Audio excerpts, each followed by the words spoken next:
This first segment will establish that the papacy does, from time to time, get usurped. We will look at one specific case, that of Pope Innocent II, as it bears some parallels to what we face today.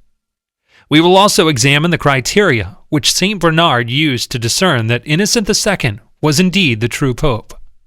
Finally, we will fast forward to the Papal Conclave of 1903, where nefarious forces almost succeeded in getting control of the papal throne. The year is 1130 AD. The reigning pope dies and is quickly buried. Two rival Roman families intend to put their own respective candidates on the papal throne. A new pope is elected by a group of cardinals on behalf of the first family. He takes the name Pope Innocent II. When the rival family receives word of the election, they are furious and elect one of their own with another group of cardinals. He takes the name Anacletus II.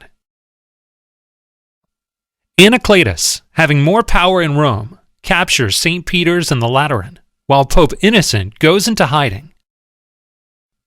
Anacletus was nearly universally accepted as Bishop of Rome until his death 8 years later in 1138.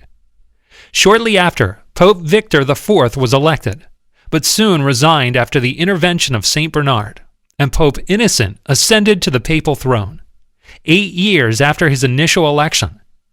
St. Bernard gave the following as to why he supported Innocent II. The life and character of our Pope Innocent are above any attack, even of his rival, while the others are not safe even from his friends. In the second place, if you compare the elections, that of our candidate at once has the advantage over the other as being purer in motive, more regular in form, and earlier in time.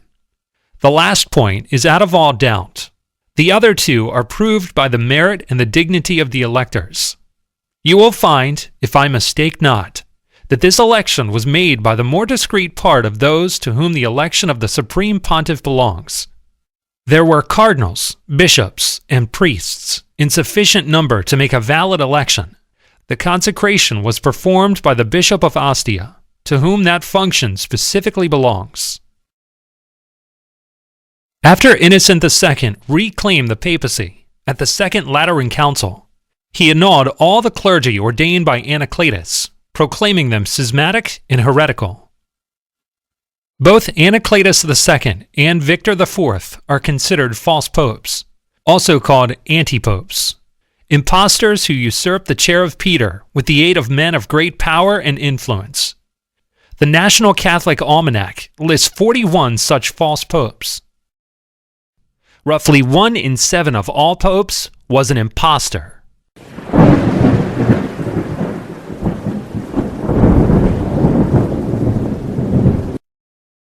At the 1903 Papal Conclave, a prelate named Cardinal Rampolla received enough votes to become pope, but to everyone at the conclave's surprise, a veto was presented on behalf of His Imperial Majesty Franz Joseph of Austria, annulling the election.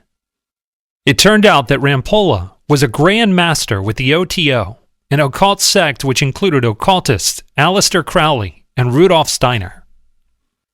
The 1903 conclave instead produced Pius X, whose pontificate was a major setback for what was known as the Rampolla clique. Following the death of Pius X, however, the lingering influence of this malignant faction resumed and strengthened. We will make note of just one member of the group, Rampolla's closest friend and confidant, Bishop Radini Tedeschi, who would take a young priest by the name of Angelo Roncalli under his wing and set him on a course to the papal throne.